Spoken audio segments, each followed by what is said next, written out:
Okay, isang magandang araw sa inyong lahat. Sana ay nasa mabuti kayong kalagayan. Narito tayo muli para pag-aralan kung papaano ang pagsulat ng mga salita sa Arabic. Ito ay isang magandang pagkakataon na ang marami sa atin ay nasa bahay lamang dahil nga sa ipinatutupad na lockdown ukol sa sakit na kumakalat. Kaya sa halip na masayang ang lumilipas na araw, ay itinulot ng pagkakataon na mapunta kayo sa channel na ito. Sana kung bago ka sa channel na ito at naging curious ka at may interest na matutunan ang bagay na ito, ay makabubuting paglaanan mo ng maikling panahon ang lesson na to. Okay, so ito na ang part 4 ng Arabic joining letters. Kagaya ng inyong nakikita dyan, narito yung mga letters na pag-aaralan natin yan. So ano ang mga letters na yan sa Arabic? Ito yung tinatawag na sin, shin, sod, at ang dod.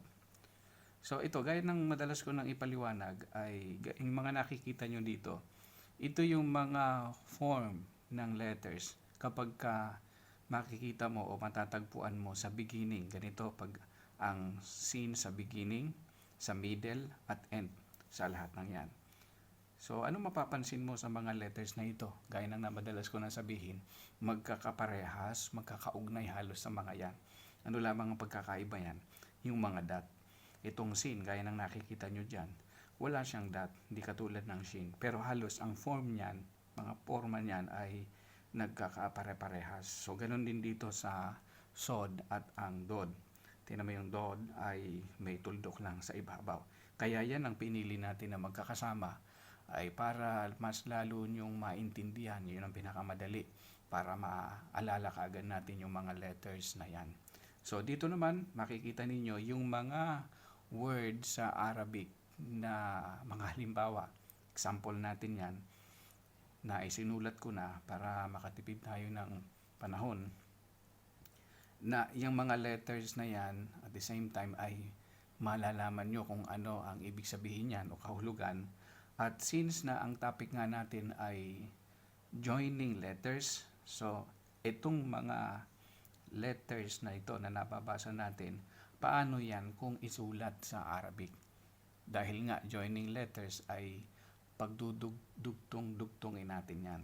So itong mga letters na ito belongs to joined letters sa mga yan. Connecting letters na yan. No? So ang gagawin nating example dyan ay susulat natin itong mga word na ito sa beginning. Papansinin natin itong letter S na nagre-represent sa English na sa beginning, sa middle, at end. So lahat ng yan, ganyan ang magiging forma niyan. So magsimula tayo doon sa word na sa Mac. So paano kung isulat yan? So gaya ng nakikita nyo dito, so ito ay letter S. S yan. Ito yung beginning. So yan ang magsisimula. So gaya ng alam niyo, ang Arabic ay nagsisimula yan ang pagsulat ng right to left. So dito, ito, di ba English sa Mac. O dito tayo, no? So kasi kung may mga bago na ngayon nyo nakita, dito ako mag-start. Ito yung pinaka guhit natin. So diyan ako magsisimulang magsulat, no? So since na ito ay S, so yan, ito ay beginning, yan ang kukunin natin example. So dito tayo magsimula, sulatin natin yan sa beginning. Yan, ganyan na magiging forma niyan. So tandaan nyo, gaya ng sinabi ko sa inyo, yung vowels ay ginagamitan lang natin yan ng mga sign o diacritical mark. So pinagdalawa lang ang kulay kasi ng ano ko dito, panulat, kaya pinagpapalit-palit ko para makita nyo kung paano sila idinudugtong. So ito ay S, itong next letter na consonant ay mim. So alam na natin ang mim, reviewin nyo yung Arabic alphabet, paano ba kung isulat yung mim.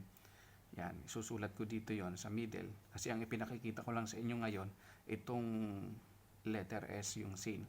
So yung M ay gaya ng alam na ninyo, yan, ganyan yan, pabilog. And then gamitan natin ang kasunod na kasi ito ay consonant, ito vowels. Yung kaf, ito mim, sunod ay kaf. So, paano kung isulat yung kaf sa last part? Okay, so dudugtong natin. So, ano ang pagkakaiba nito? So, doon sa lam, meron ito ditong parang letter hamsa, parang S. So, yan ay samak. So, lalagyan natin ng mga sign yan. Dito ay shin, sin, plus fatha, sa. Yan, sa. Ito ay mim, and then meron din ulit tayo ng fatha, sama, and then ito ay sukun na K, samak. So, ang ibig sabihin ng samak ay fish o isda. So, next word tayo, yung word na mismar. So, M na naman ito, ganyan din, pero sa beginning, paano ba kunin yung beginning yan? So, ang M ng beginning ay may pabilog na ganun. So, ito ay sumunod ay sin, yung S, middle, gaya ng pinakikita ko sa inyo. Yung middle na yan, ito, pangit kasi yung isang kulay blue na to. Malaki ang tinta. Yan. So, M, consonant muna M, S, and then, ano kasunod? M ulit. Ganyan ulit. Paano ba kung sulat yung M na magkarugtong nasa middle? Yan. Dahil ito long vowels, mismar. So, lalagyan natin yan ng alif. Yung alif, disjoint letter, pero sa kanan, pwede siyang ikabit. Pero dito, sa left side, gaya ng pinag-aralan natin sa mga naunang video, ay hindi siya pwedeng ikabit. So, anong gagawin natin doon? Sa ara, hindi natin pwedeng ikabit yan. So, ganyan lang ang lilitaw na magiging itsura niyan. Yan, sa Arabic, ay kahit hindi lagyan ng mga sign yan, madali nilang nababasa yan kasi dito may mga karatula, hindi na ginamitan ng diacritical sound sign. Pero alang-alang sa pag-aaral natin para makita nyo yung vowels, ay ipakikita natin sa inyo kung paano talaga yan. Ito kasi mim, gamitan natin ito yung vowels. Nasaan ngayon dyan yung vowels na I? Siyempre, yung consonant na yan, may tatlo tayong vowels, no? Para dun sa mga bago, yung A, I, U. Tatlo lang kasi yung vowels. Short and long vowels, no? Bali, 6, kaya lang yung pinaka-original short vowels, ginamitan lang ng mga signs. Kung ito ay mim with kasra, alala nyo, mi, and then ito ay S. So, walang vowels yan, kaya may sukun yan dyan para lumitaw yung S. So, yun na miss. Ito ay mim ulit. Mim, pero may patha tayo dito, kaya misma. Miski na hindi nila ito lagyan dito ng fatha, pagka ang karugtong niyan, gaya ng madalas kong sabihin, ay long vowels, kaya magiging ano yan, misma, and then may ra dito. Kaya ano yan, mismar. Okay, so ang ibig sabihin ng mismar ay nail o pako. Okay, so dito pinakita sa middle, ito yung S. Ganyan ang naging itsura. Tingnan mo, na-connect natin. Joining letters. Beginning, middle, sa end. Sa end ay shams. So, paano natin sulat yung shams? So, S. Start tayo ng S ulit. Kasi ito ay ito. Shams. So, ganito. Meron siyang tatlong dot. Kasi SH, di ba? And then, mim. So, gamitin natin tong blue. So, yung E. Yan. And then, ang pinaka-last letter niya ay S. Yun na nga yung sin. So, tingnan nyo dito. Magkakaroon ngayon ng pagbabago ngayon yan. So, paano ngayon ang gagawin natin? Pupunta ngayon yan sa original. Lalampas na dito. Dito yung S, tignan nyo. di ba? O, sa middle, yan. Ito, ito naman beginning, o dito, ano nangyari? So, ito yon. So, ngayon, basahin natin ngayon yan. Lagyan natin ng diacritical sign. So, ito ay shin. Ito nga yan. Halos example na nga ito natin dito kasi nasa beginning, shin with fatha. Kasi nga, siya. And then, mim with sukun. Kasi M lang ang ginamit natin. And then, yung S, syams. Minsan ang iba naririnig ko din. Minsan pinupronounce sila ng shems. Shems. Kasi parang yung parang Pero pag nilagyan natin ng fatha doon, yan yung pinaka transliteration. Shams. Ang sabihin ng shams ay sun o araw. Okay, so dito na tayo sa shin, SH.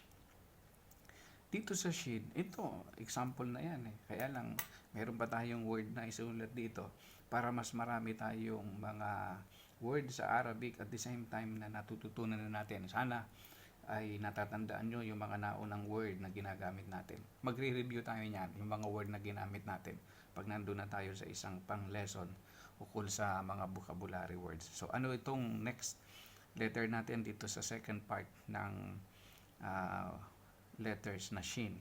Shamal. So, magsisimula pa rin tayo sa beginning. Dito tayo simulan. Okay? Tandaan natin, mayroon niyang tatlong tuldok. Kasi pag nakalimutan natin ng tuldok na yan, na tatlo, katulad yan dito, S, wala yung H. Siya. And then, consonant na mim, madalas na natin gawin. Kaya pag pinapractice nyo to dyan sa inyo, kailangan natin gawin yon para masanay tayo. Kung paano sulatin yan. Yan. Shama. And then may alif. Ito, long vowels. So, paano natin i-connect yung long vowels na yan? Idurugtong natin yan. Yan. Sa left ay hindi pwedeng ikabit. Yung lam. Yung lam, ito kulay red. Paano isulat yung lam sa end part? Dito tayo magsisimula. Di ba? And then, ang lam ay lumalampas dyan sa guhit. Parang ganun. Kaya lang yun ay yung K, yung kaf ay meron doong isa pang sign doon sa loob. So ito, yan, gamitan na natin ng sign siya, kasi shin with fatha, siya. And then, itong kasunod na ginamit natin ay maski na hindi natin lagyan ng fatha yan dahil nga long vowels ito. Shama. Ito na yan. M, hindi mo babasahin yan ng shami kasi mim to, hindi. Kasi alif, long vowels ang ginamit. Kaya yan ay shamal. Ito, lam. So, yan lang ang sign na sinulat natin. Intindido na yan. So, ang ibig sabihin ng shamal ay north. Yung north. East, west. West. Ito, north. Ito. Okay? So, next, dito tayo sa kasunod. Ano yung word na yan? Washa'a. Washa'a. So, ano yan? So, mag-start tayo ng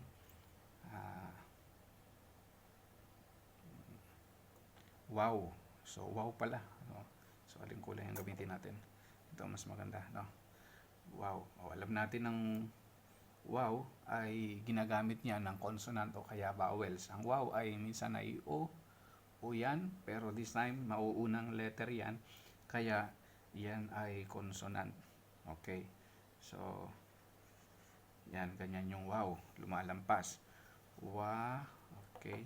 So, yan ay disjoint letter. Hindi natin pwedeng idugtong sa kasunod na letter. Ano yung kasunod na letter natin? Ito nga, nasa middle tayo. Siya o shin. Dito tayo mag-start ngayon. Sa middle. Okay. So, ito ay alif. Long vowels ulit yan. Kaya, ang gagawin natin, dudugtong natin yan. Yan. Pag ganon. At ito ay H, ha. Heavy na ha. Ha. Naalala niyo yung pinag-aralan natin nakaraan? Jim, ha, ha. So, ito ay H. Since nga itong alif ay disjoint letter, hindi naman natin pwedeng i-connect yan kasi mababago na yung form ng letter. Kaya, ang gagawin lang ay idudugtong natin yung final form ng letter na ha. So, paano ba yung final form ng letter na ha? Ganun. Walang dot yan. Ha? Kasi pagka jim yan, ang dot niya nasa gitna. Pagka ha, walang dot. Pagka ka ay nasa ibabaw. So yan ay wasya'ah, wasya'ah, wasya'ah. Minsan ang hirap mag-pronounce, ano? Pero ang mahalaga dito kasi ay joining letters tayo. Ayan mo, pagdating natin doon sa pronunciation ay gagawa natin ng paraan na mapabuti yung ating pagbigas. So, lagyan natin ng mga sign. So, ito, understood na yan na wow, maski hindi natin lagyan ng fatha yan, ito na lang. Itong word na to. Teka, nakalimutan ko to. Dapat ito ay may dot. Kasi yan ay yan. Wasya, di ba? May fatha dito. Ganun din. Dahil sa long vowels nga pala yan. Okay? So, kasi ang kinukuha na natin dyan ay shin. Tapos na tayo doon sa sin. No? So, wasya, ibig sabihin ng wasya ay scarf, panyo, di ba? Okay, so dito na tayo sa kasunod. Ito, kakatuwa tong word na to, mush, mush, mush. Ang iba, minsan narinig ko, mush, mush. Ano ba yung mush, mush na yan? Sulatin muna natin sa beginning, paano ba yan gawin? So, ito, blue ang gamitin natin una. So, letter mim. So, dito tayo mag-start.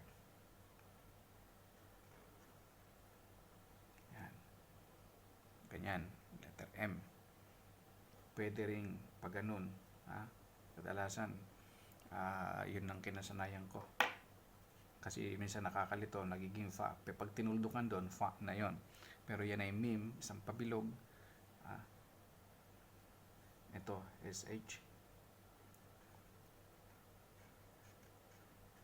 Okay? So, nasa middle. Middle, ginamitan din ng middle. May tatlong dot doon. And then another meme, dudugtong natin another meme pataas. Ang gamitin naman natin pataas. Ito sa baba.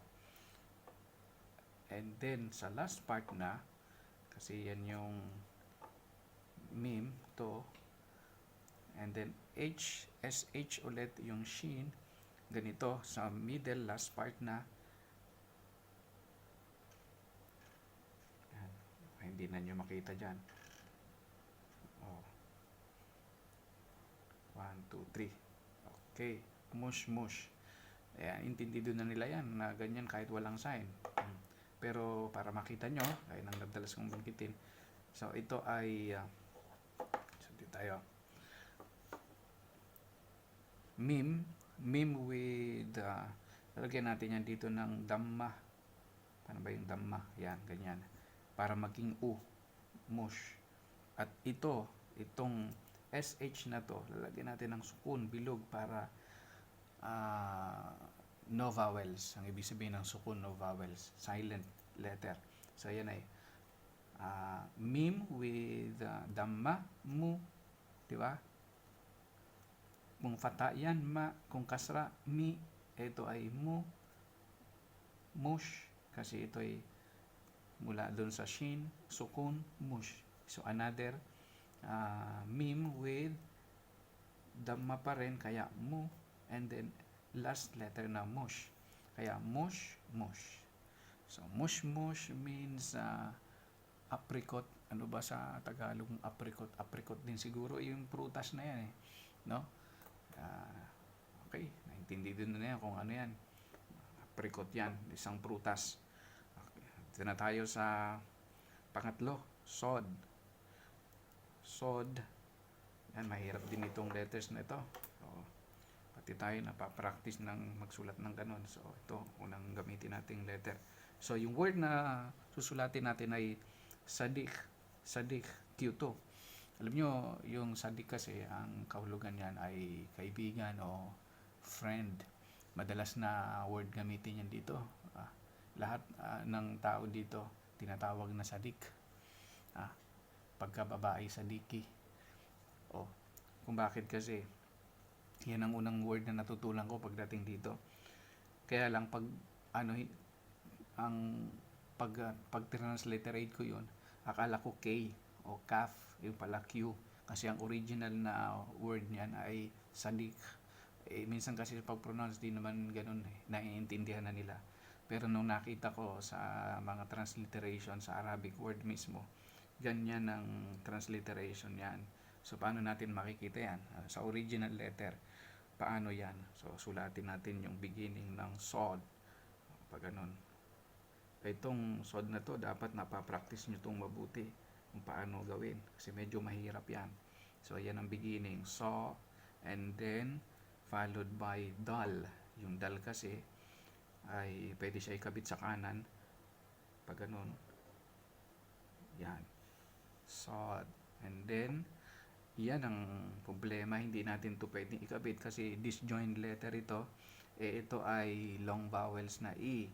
So, ya, gagamit tayo yung vowels na E ay ya. Alala nyo yung ya. Yung ya ay meron niyang dalawang dot dito. Pag beginning, no? Pagka ano kasi dalawang tuldok doon. Kaya, yan. And then, dudugtungan natin yan ng Q. Paano isulat yung Q? Dudugtong natin yan dito. Pangit ang ano ito. Yan. And then lalampas dito. Yan. Pag ganon. And then mayroon siyang dalawang tuldok. Yan. Yan ang Q. Kaf. Kaf kasi sa last letter ng kaf. Ganyan. Okay. So, anong sign ang gagawin natin dyan? So, yan. Meron siyang fatha. And then ito ay dal with kasra. D. Of course, yan naman ay long vowels kasi itong E, yung ya, kaya ganyan. Baka kasi basahin yung da. Ito ay long vowels na E, parang ganon. Yung mim, ang kasama niya long vowels, kaya ma, ito naman ay D. Kasi long vowels na E. Lagyan ko lang ng diacritical sign na kasra. Sadik. Sadik. Q. Sadik means friend. Okay? Dito na tayo sa next word na basal. Basal. So, ito. Itong ano, kasi blue na yon. Red ang gamitin natin. Yung ba. Nandito yung tuldok. Sana alam nyo. Kung naaalala nyo na kaagad yung letter na ba. And then, this time, ang gagamitin natin kasi middle yung so. So, blue.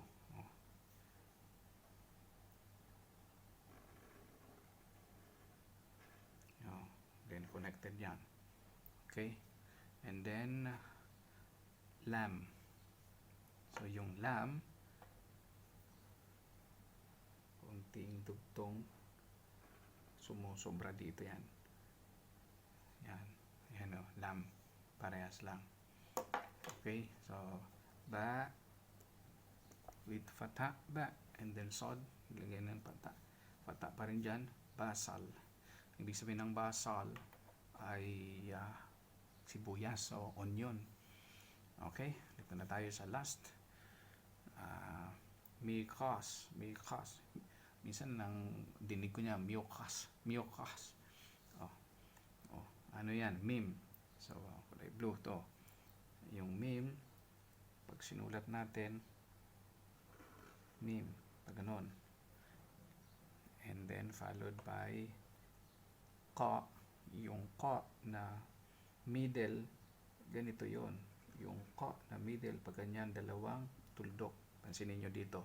Dito, ganyan. And then, ito na, yung last part. Mahirap isulat itong last part. Pag ganun. Kasi dito nyo na makikita yung final word. Final letter, I mean. So, pag ganun. Yan. Dito, bababa na siya. Pero connecting yan dyan. Malaki kasi tinta nitong blue. And then, lalagyan natin ng sign. So, ito ay mim with kasra, mu, ko. So ito ay fatha. So gamitan dito ng fatha kasi ka. Mucus, mucus. So yan ay scissor o gunting. Okay, so dito na tayo sa last letter na ng dod. So kulay red, difda. So yung difda, so simula tayo doon sa beginning. Dito may space pa naman. Yan. And then fa, ang karugtong niya ay fa. Ito, next. So ano ba yung fa sa gitna? Ito ka, halos magkahugi siya. Pero yan ay pag ganun, isang tuldok lang ang ginamitan natin. And then i-connect natin yan sa dito. F yan, isunod ay consonant na dal. So yung dal ay connecting letters. So konektado yan. Difda. O ito ay ain. Ain ito eh. Kaya lang ito ay disjoint letter. Hindi natin pwedeng i-connect sa ain. Naalala nyo ba yung letter na ain? So yung ain sa final letter ay parang 3. Pag ganun. So, tingnan nyo na lang dun sa Arabic alphabet. So, yon ay dif with kasra, di, dod with kasra, di, and then ito ay fa with sukun, bilog, kaya naging silent F, dif, and then ito na dal with fatha, at ito may impit dito kasi ang hirap bigkasin niya. Yan ang mga walang katapat na letters sa English alphabet. Itong ain, yan, yung mga yan ay re-reviewin natin yan doon sa pronunciation. So ganyan, kaya may dito nilagyan ko ng para makita niyo yung pagkakaiba pag pronounce. Difda. So ang difda ay frog o palaka. Next, dito tayo sa akhdar. So yan, kasama yung alif. So yung alif, paano kung isulat? So sulat natin. Alam nyo na, kabisado nyo yung alif. Isang mahabang ganon. Diba? Pwede nating ilampas yun dyan. Pero mayroon yan dyan may hamsa yan na nakapatong sa ibabaw para glottal yan, stop. Akhdar. So yung KH ay paano natin yan isusulat? Jim, ha, kha. Yung kha. Naalala nyo na naman yung kha. Tapos na tayo sa word na yon.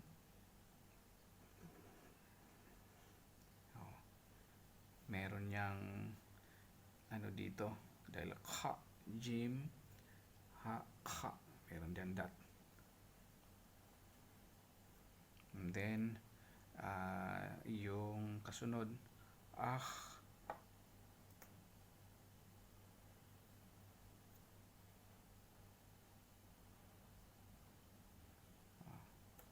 tayo sa sumunod, dal, the. Ayun. Connect natin yung ito, dod. Yan, mahirap i-connect yan. So dito tayo, ganun. Yan. Parang meme pero may yan dyan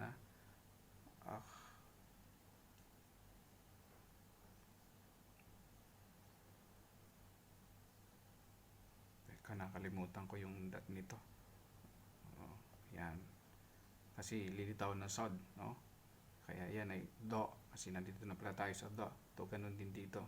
Kaya parang iniisip ko parang may nakalimutan ako Yan. Da. Then followed by ra. Yung ra ay pwede siyang connect. Yan. Ganyan. Lagyan natin dito ng diacritical sign. Ayan ay ito kasi ay KH. So sukun. And then ito do.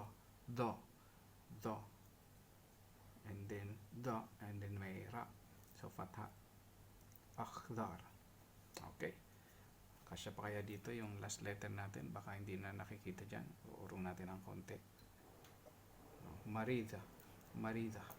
So, liitan lang natin ang sulat sa Marida. So, ito. Red ang gamitin natin. Mim. Yan. And then, ra. Followed by ra. Yan. Guhit. And then, meron dito uling ito, dalawang i. Hindi na naman pwedeng ikabit. Kaya ganun na naman ang gagawin natin. Yan. Dalawang tuldok doon. At yung huli, yan, kaya medyo pinagkakasya ko. Yung do. Ganito ang gagawin natin. Yan, lalampas na dito yan. Meron dyang dot. Marido. So, ano yung marido? May sakit, yung sick. Marid. Pag lalaki, marid. Pag babae, marida. Yan, marid. Okay, so natapos natin muli ang isang lesson na part 4. No? Sana muli kaming nakapagbigay sa inyo ng kaalaman, nakapagbahagi kami sa inyo. Salamat po sa inyong laging pagsubaybay. Sana doon sa mga bago ay makapag-subscribe kayo at malike nyo yung video. Mag-comment na rin kayo kung anong dapat nating i-improve. Okay? Yalla. Natlaka. Masalama.